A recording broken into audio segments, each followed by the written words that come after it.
এবং আজ আমি মাছের রেসিপি করব, মানে মাছের ঝাল। তাই জন্য ফার্স্ট লঙ্কা গুঁড়ো, হলুদ গুঁড়ো, লবণ দিয়ে মাছটাকে ভালো করে মাখিয়ে নেব।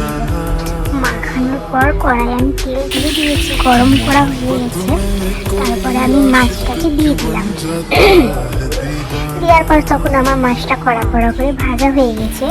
এরপর এখানে আমি পেঁয়াজ বাটার পেস্ট করেছি, সেটা আমি তেলে দিয়ে বেশ লাল করে ভাজলাম মশলাটাকে। মশলাটা ভাজার পর কাঁচা লঙ্কা দিয়ে দিলাম, লঙ্কা গুঁড়ো, হলুদ গুঁড়ো, যা যা মশলা লাগে সব দিয়ে মশলাটা কষার পর ওটা আমি দেখালাম না, স্কিপ করে দিয়েছি, অতটা তো লং ভিডিও করাটা সম্ভব না। দিয়ে টমেটো দিয়ে অনেকক্ষণ ধরে মশলাটা কষে যখন টমেটো গলে গেছে তখন আমি জল দিয়ে দিয়েছি। দিয়ে জলটা ফুটলো অনেকক্ষণ ধরে, হালকা গরম মশলা দিয়ে দিয়েছিলাম, তো ওটা আমি দেখাইনি। দিয়ে জলটা যখন ফুটলো আমি তখন মাছ দিয়ে দিলাম।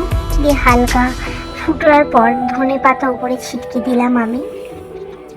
ধনে পাতা ছিটানো হয়ে গেল, তখন একটু ফুটলো, তখন আমার মাছের ঝোল রেডি। তো কেমন হয়েছে কমেন্ট করবেন।